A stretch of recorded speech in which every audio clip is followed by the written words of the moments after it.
Je vous ai dit, la mode, ce n'est pas que la perruque, si, les chaussures, si, les sacs, si, c'est tout ça. C'est démodé. Il a dit, c'est obsolète. C'est démodé. C'est qui à la mode? C'est une fille, un homme, un jeune homme, une femme, un homme qui brille. C'est ça qui est à la mode. Shalom, shalom, peuple de Dieu, bonjour.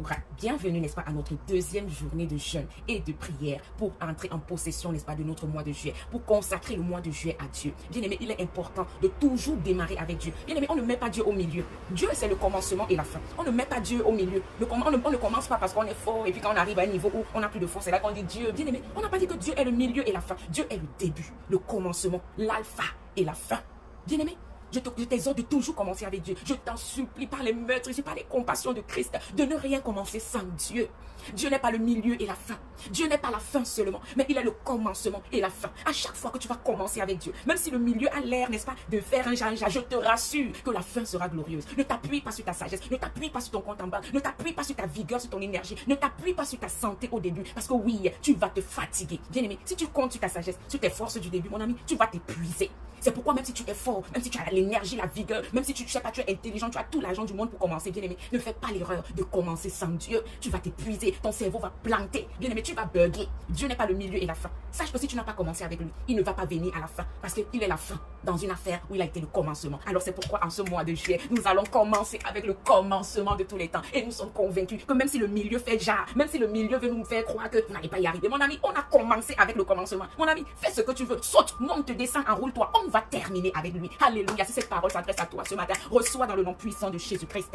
Bien-aimé, nous sommes le deuxième jour et nous disons merci à sa majesté, à son excellence, à la plus haute personnalité qui existe, la plus haute personnalité mondiale de l'univers international, Dieu Tout-Puissant. Bien-aimé, hier, nous avons été reconnaissants. Nous avons dit merci, Papa d'amour. Nous avons dit merci, Tout-Puissant. Sans toi, nous ne serons pas ici en ce moment. Nous lui avons présenté notre gratitude. Nous lui avons témoigné notre reconnaissance. Nous lui avons donné des actions de grâce. Nous avons chanté, dansé, loué toute la journée. Mon ami, moi, même quand les nouvelles venaient un jaillir, là, tu ne pouvais pas arracher ma louange. Il dit, même si les nerfs voulaient monter ma louange, là, tu ne pouvais pas arracher. Bien-aimé, hier, là, c'était le ndombolo, le zengue, je sais pas, tout genre de danse. On a fait ça hier. Donc aujourd'hui, nous allons, n'est-ce pas, comprendre ce qu'implique le 7e mois dans la parole de Dieu.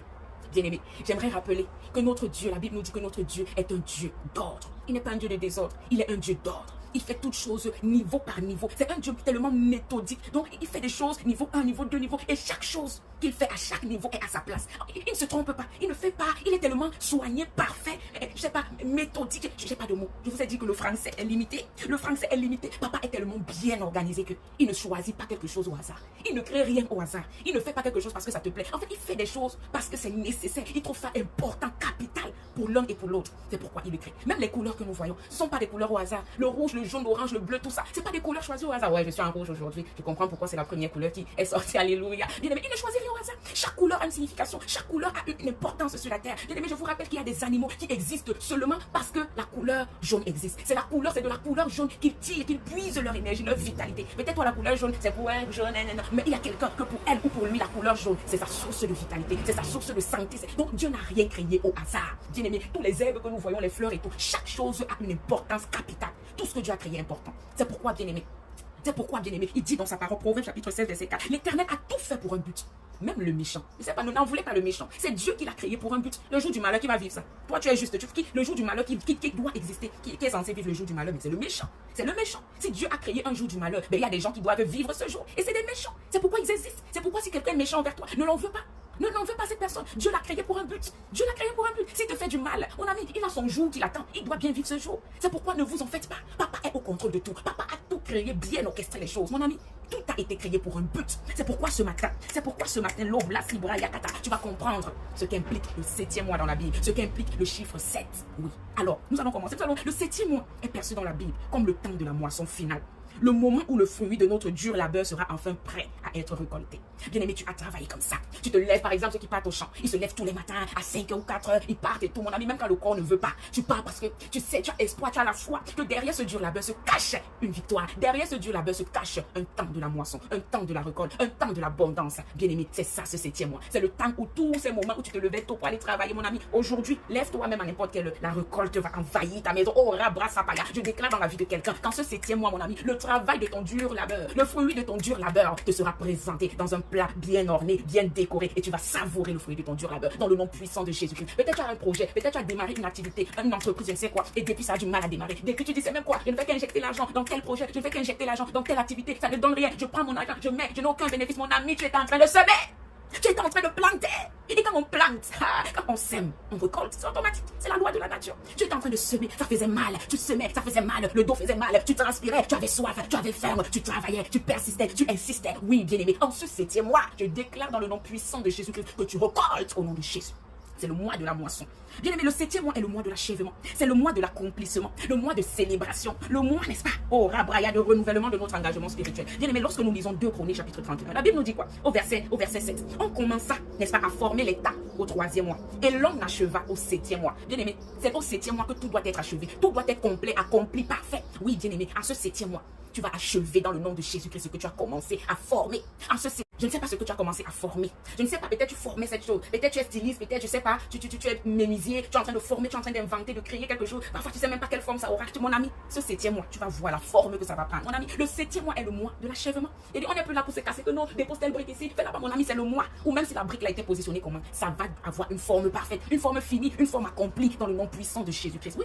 Chronique 31 nous le dit, chapitre 6, verset 7. On commence à former l'État au 3e mois et l'on acheva au 7e mois. Bien-aimé, tu vas achever ce que tu as commencé en ce 7e mois. Tout ce que tu as commencé sera parfait, sera accompli en ce 7e mois. Bien-aimé, commence à identifier ce que tu as commencé à former. Commence à identifier ce que tu as commencé, n'est-ce pas, à faire. Bien-aimé, ça va prendre la forme qu'il faut en ce 7e mois. Bien-aimé, le 7e mois est le mois du repos.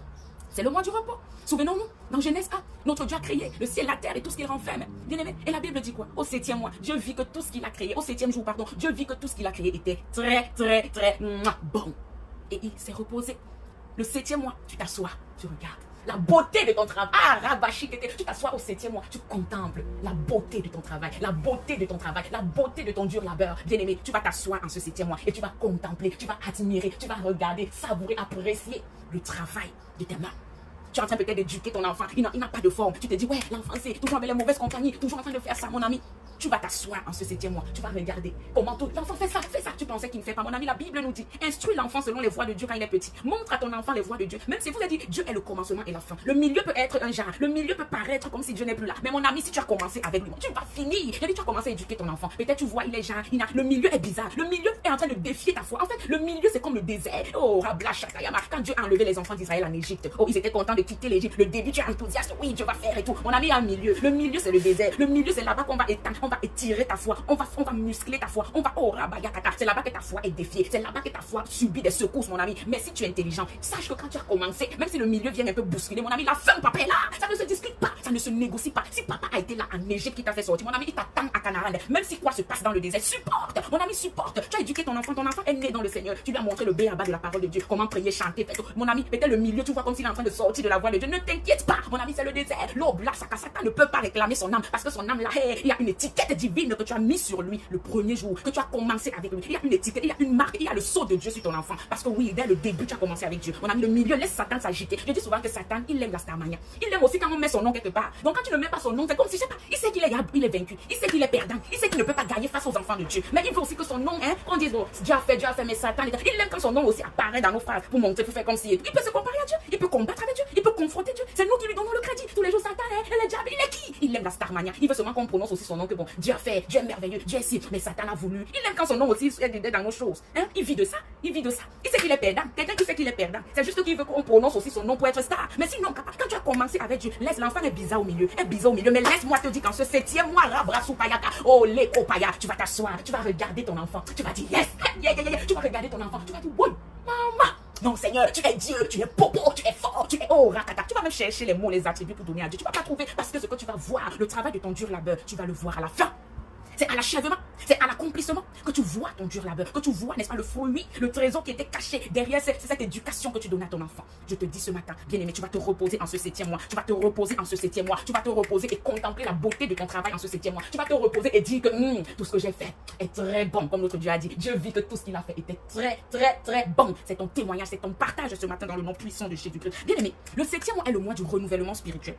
Du renouvellement de notre engagement spirituel. Bien aimé, peut-être tu as refroidi à un moment donné. Peut-être au début tu étais zélé et tout. C'est normal. Bien aimé, il n'y a pas quelqu'un qui sera zélé de janvier à décembre. Ça, je vous assure. Ça, je vous le dis. Il n'y a pas quelqu'un qui est zélé de janvier à décembre. Mon ami, j'ai dit quoi? Le milieu a les secousses. Et le milieu, c'est le lieu où on vient tester ta foi. Donc, on vient éprouver ta foi. On vient confronter ta foi. On vient se rassurer que est-ce que le zèle de celui-ci, de celle-ci est vrai. Et bien aimé, c'est le moment où si tu es faux, ça se saura. C'est le moment où si tu es vrai, ça se saura. C'est pourquoi Dieu, à un moment donné, on dit qu'il est le commencement et la fin. Au milieu, mon ami, tu seras défié. Tu seras confronté. Tu seras éprouver pour se rassurer que toi, tu es vrai avec Dieu. Si tu n'es pas vrai avec Dieu, c'est au milieu qu'on va le découvrir. Il n'y a pas quelqu'un qui est zélé de janvier en décembre. Il y a des moments où tu es défié, challengé, tu t'assois comme ça, tu dis, yeah, papa, tu es où? Tu laisses faire? Papa, donc tu es assis sur ton trône, tu regardes comment ta fille est challenge. Aïe, papa, ça fait mal. Soutiens-moi, soutiens. C'est dur. Bien aimé, il y a des moments où c'est dur.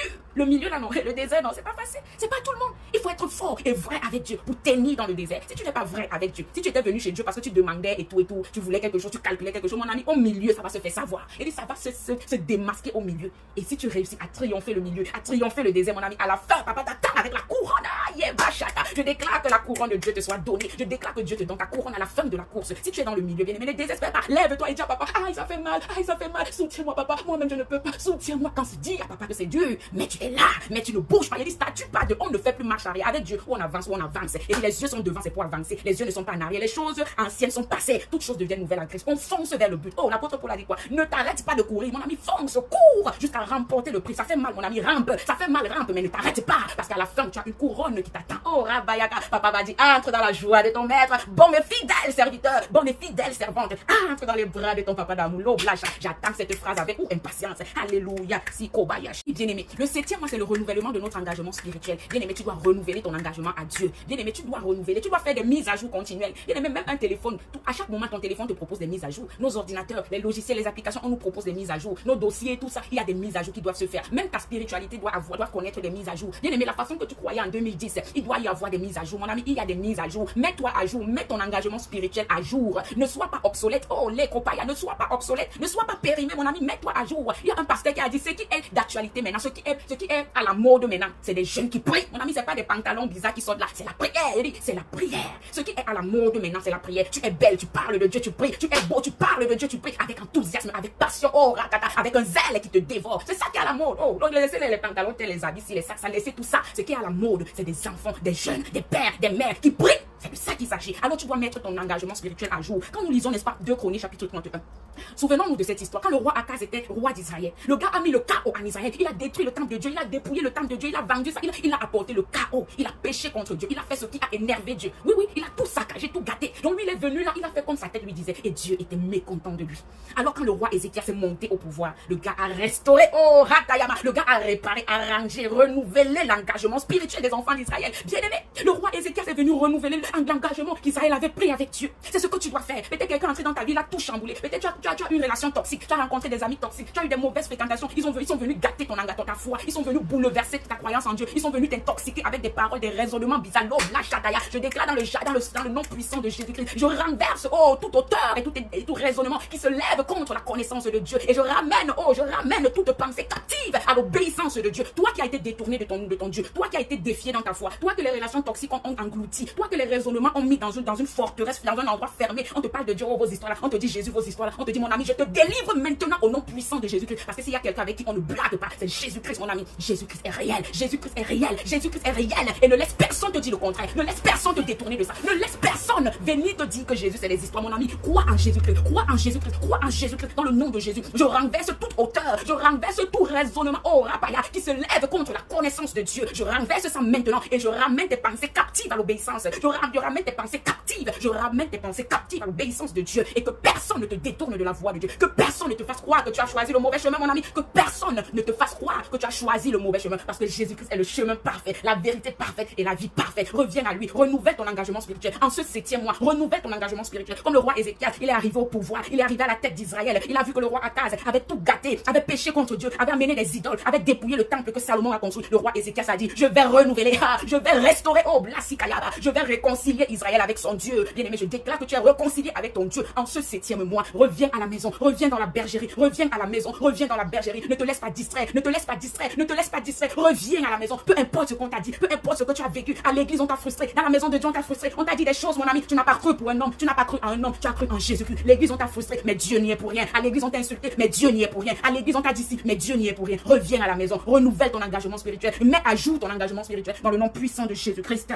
Bien-aimé, le chiffre 7 n'est pas un chiffre choisi au hasard. Le chiffre 7 n'est pas un chiffre choisi au hasard. L'oubla, c'est bra, yakatarama. Le 7e jour, comme nous l'avons dit, c'est un jour du repos. C'est un jour du repos. Bien-aimé, c'est pourquoi travaille 6 jours. Mais il y a un jour dans la semaine où même ton corps te dit que papa, je ne bouge pas. Il dit, oh, il dit, ce que Dieu a dit, c'est ce qui est. Il dit, force, va travailler, monte, descend, cours, va à gauche, va à droite. Il y a un jour dans la semaine où ton corps, qui a été créé par le maître de toutes choses, oh, va obéir à son maître. Son maître lui a dit quoi? Le 7e jour, c'est le jour du sabbat, c'est le jour du repos. Tu t'assois et tu contemples ce que tu as fait pendant les 6 jours. Tu t'assois et tu regardes, tu admires ton travail des 6 jours. Mais toi, tu veux forcer le 7e jour. Tu vas aller fou. Mon ami, ton corps va te désobéir pour obéir à Dieu. Et ton corps va t'imposer le repos. Il dit, tu vas tomber même malade le jour là qu'on va t'appeler. Tu ne peux pas bouger. C'est pas une maladie bizarre ou que c'est les sorciers. Non, c'est Dieu qui est en train de dire que toi, tu vas te reposer même par force. Bien aimé, le 7e jour, c'est le jour du repos. Aussi, le chiffre 7 implique la plénitude. Oh, yebayi subrayaka. La plénitude. Oh, la perfection. La perfection divine. L'accomplissement du mandat de Dieu. Bien aimé, le 7e jour, le chiffre 7 implique la plénitude. La plénitude. La plénitude. On parle, l'ordre a été donné à Naaman, n'est-ce pas? À Naaman par Élisée. Va te plonger 7 fois. Va te laver 7 fois dans le Jourdain et tu seras pur. Parce que Naaman avait la lèpre. Il n'a pas pu guérir. Personne n'a pu le guérir. Mais il est venu voir le prophète Élisée. Le prophète Élisée, oh toi là, va, lave-toi 7 fois dans le Jourdain et tu seras guéri et tu seras pur. Bien aimé, le chiffre 7. Pourquoi il n'a pas dit 6 fois? Comme vous aimez, oh, les gens aiment aussi trop faire genre, tout chiffre ci, chiffre ça veut dire, chiffre ça, mon ami. C'est Dieu qui a dit. C'est ce qui est écrit. Le chiffre 7 est utilisé plusieurs fois dans la Bible. Lave-toi 7 fois dans le Jourdain et tu seras pur. Dieu a dit à Josué. Dieu a dit quoi, Josué? Quand il fallait renverser les murs de Jéricho. Pourquoi il n'a pas dit, oh, marche 2 fois, marche, fais le tour de Jéricho là 5 fois? Pourquoi il a dit 7? Hein? L'autre était donné à Josué de marcher autour de Jéricho pendant 7 jours. Et le 7e jour, Dieu a dit, fais le tour 7 fois. Mon ami, le chiffre 7 revient. C'est la perfection. C'est le chiffre de l'accomplissement divin. C'est le chiffre de l'accomplissement divin. Le chiffre 7 est un chiffre très important. Nous ne pouvons pas citer tous ces endroits où on parle de 7, 7, 7, 7. Mais le chiffre 7 est le chiffre de la plénitude, de l'accomplissement divin, de la perfection divine. Alors ce matin, je déclare que ce 7e jour sera ce 7e mois, sera le mois de la plénitude, le mois de la perfection divine. Tu as marché 6 fois, le sorcier pensait qu'il t'a englouti. Mon ami, je déclare que le dernier tour, le 7e tour que tu vas faire, mon ami, va te donner la victoire. Tous les murs de Jéricho vont tomber dans ta vie en ce 7e jour, mon ami. Tout mur qui te résistait, tout ce qui te résistait encore, il disait, ah, quitte ici, allez là-bas avec vos affaires là, mon ami. Ce 7e mois, il va comprendre que ton affaire avec Dieu n'est pas une affaire religieuse, mais c'est une affaire d'onction, d'intimité, de cœur à cœur avec papa. Les oui, bien aimé. Ce 7e mois, je ne sais pas quel mur va te résister. Je ne sais pas quel problème va te résister. Toi qui connais prier, toi qui es à la mode. Je vous ai dit, la mode, ce n'est pas que la perruque, si, les chaussures, si, les sacs, si, c'est tout ça. C'est démodé. Je dis, c'est obsolète. C'est démodé. C'est qui à la mode, c'est une fille, un homme, un jeune homme, une femme, un homme qui prie. C'est ça qui est à la mode. Oh, et telle chanson est sortie. Je dois danser la chanson, si telle perruque, et telle chaussure. C'est démodé. On vous confond, même vous portez tellement, même qualité partout. On ne sait même plus qui est qui. Tout le monde ressemble à tout le monde. Mon ami, démarque-toi en priant. C'est ça qui est à la mode. Tout le monde a la même chaussure, tout le monde. Vous n'êtes pas fatigué d'imiter les autres. Vous n'êtes pas fatigué de faire comme tout le monde. Démarquez-vous afin que Dieu vous remarque. Vous êtes tellement mélangés dans la foule. On ne sait même pas qui c'est. Et c'est ça. C'est à cause de ça qu'on vous compare. Parce que tu vas porter le même pantalon, l'autre le même. C'est là on va dire non, toi tu ne doses pas sur toi. Non, ça dose sur l'autre. Ça va te frustrer. Parce que tu voulais te mélanger, te conformer. La Bible dit ne vous conformez pas au siècle présent. Ne te conforme pas. Tel monde, tout le monde court. Telle chaussure, tout le monde. C'est quelle vie ça même? C'est quelle vie ça? Mon ami, démarque-toi afin que Dieu te remarque. Alors je déclare qu'en ce 7e mois, tu seras à la mode. Pas parce qu'une chaussure est sortie, pas parce qu'un chant est sorti, pas parce qu'un vêtement, une perruque, un sac est sorti, mais parce que tu pries. Parce que c'est la prière qui est à la mode maintenant. Il dit si tu veux être à la mode, si tu veux être influenceur, prie. C'est ça. Ne pas mettre ton corps dehors, les seins, tout c'est vulgaire. On voit ça. Oh, yakata. C'est ça qu'on voit partout. Ce qui est à la mode, c'est une femme bien couverte. De la tête aux pieds bien couverte. C'est ça qui est à la mode. Les seins dehors, le cuisse, tout ça, c'est déjà démodé. C'est vulgaire, mon ami. C'est pourri. Mets-toi à jour. Mets à jour ton engagement spirituel. Prie, mon ami, tu seras à la mode. Couvre-toi, ma chérie, tu seras à la mode. Sois décente, ma chérie, tu seras à la mode. Parce qu'on ne voit plus ça n'importe où. Hein. On ne voit plus les filles bien couvertes n'importe où. Donc quand toi tu passes, on va dire, merde. Donc le genre, s'il existait, oui, ça existe. Mais par la prière, mon ami. Oh, yakata. Le chiffre 7, c'est important. Le chiffre 7 est important. Nous n'avons peut-être pas tout mentionné. Nous n'avons peut-être pas tout dit parce que la Bible dit nous connaissons en partie. Mais quand ce qui sera parfait, complet, total viendra, ce qui sera partiel disparaîtra. Ce qui sera partiel disparaîtra. Alors ce matin, je n'ai peut-être pas tout dit. Je n'ai peut-être pas tout mentionné. Je n'ai pas tout expliqué. J'ai fait ma part que le Saint-Esprit m'a donnée et je donne toute la gloire à Dieu. Le chiffre 7 est important. Lorsque nous lisons Apocalypse, oh, 7 églises, 7 lettres, 7 esprits, 7 chandeliers, 7 étoiles, 7 sceaux, 7 anges, 7 trompettes. Vous pensez que c'est le hasard? Le chiffre 7, c'est le chiffre de la perfection, de la plénitude de Dieu. Alors bien aimé, je déclare qu'en ce 7e mois, que tout ce qui est rattaché au chiffre 7, oh, soit effectif dans ta vie. En ce 7e mois, je déclare que tu vas vivre ton repos. En ce 7e mois, je déclare que tu vas semer ce que tu as travaillé, que tu vas récolter, n'est-ce pas, ce que tu as semé depuis longtemps. Je déclare en ce 7e mois que tu vas achever, papa, ce que tu as commencé. Tu vas achever ce que tu as débuté dans le nom puissant de Jésus-Christ. Je déclare qu'en ce 7e mois, oh, Rakatayama, tu vas renouveler ton engagement spirituel. Tu vas retourner dans la bergerie. Tu vas revenir à la maison comme le fils prodige. Je déclare que tu vas mettre à jour ton engagement spirituel avec Dieu. Ne te laisse pas tromper, ne te laisse pas détourner. Je prie maintenant que Dieu te détache de tout ce qui te détache de lui. Je prie maintenant que Dieu t'éloigne de tout ce qui l'éloigne de toi. Je prie maintenant que Dieu te repousse tout ce qui qui voulait te détourner de lui. Et je restaure ta relation avec Dieu. Je restaure ton engagement avec Dieu. Je mets à jour ton engagement spirituel. Reçois au nom puissant de Jésus-Christ la restauration de ton engagement spirituel. Je déclare que ce 7e mois soit le mois de la plénitude dans ta vie, que l'abondance, oh Rakayaba, soit ton partage en ce 7e mois. L'abondance financière, l'abondance relationnelle, l'abondance en santé, l'abondance en protection, l'abondance en joie, l'abondance en bonheur. Lui, les kopayaka dans tes activités, l'abondance de la clientèle, l'abondance, oh Rakatayama, de ton business, de ton commerce, l'abondance dans tout ce que tu fais. Toute chose sera double dans ta vie en ce 7e mois. Reçois dans le nom puissant de Jésus-Christ. Reçois dans le nom puissant de Jésus-Christ. Ne te décourage pas parce qu'en ce 7e mois, tu vas récolter, tu vas moissonner le fruit, le trésor de ton dur labeur dans le nom puissant de Jésus-Christ. Bien-aimé, continue de prier en ce deuxième jour de jeûne et de prière. Ne laisse pas 6 h, 9 h, 12 h, 15 h, 18 h. Prie. Si tu ne peux pas jeûner, prie. Si tu ne peux pas jeûner, prie. Si tu ne peux pas jeûner, prie. Si tu veux être à la mode, prie. Oh, et retrouvons-nous demain. Oh, demain, là, ça va prendre feu. Il dit, demain, là, ça va prendre feu. Demain, ça va prendre feu. Ne te décourage pas. Aujourd'hui, c'est le milieu. La Bible dit quoi? Dieu est le commencement, donc hier et la fin, donc demain. Donc, du 1er au 3, c'est notre, n'est-ce pas, période de jeûne et de prière pour consacrer le mois à Dieu, pour entrer en possession triomphant en ce mois de juillet. Alors, si tu te décourages aujourd'hui, papa, tu ne vas rien recevoir. Persévère. Aujourd'hui peut être dur. La journée d'aujourd'hui peut être compliquée. Mais je te rassure que si tu tiens bon aujourd'hui, demain, mon ami, les fruits vont tomber sur toi. Il dit que les fruits vont tomber sur toi. Reçois au nom de Jésus. Sois fortifié et retrouvons-nous demain. Oh, pour achever, oh, pour accomplir, oh, ce 3e jour de jeûne et de prière. Que le Seigneur demeure avec nous, que sa main ne nous touche jamais. Oh, qu'il soit avec nous durant toute cette journée. Aucun malheur ne nous arrivera, aucun fléau n'approchera de notre tente, parce qu'il va ordonner à ses anges de nous garder dans toutes nos voies. Ils vont nous porter sur leurs mains, de peur que ton pied ne heurte contre une pierre. Le bonheur et la grâce t'accompagneront toute cette journée. Oh, et tu habiteras éternellement dans la maison de l'Éternel. Au nom de Jésus-Christ. Amen. Shalom.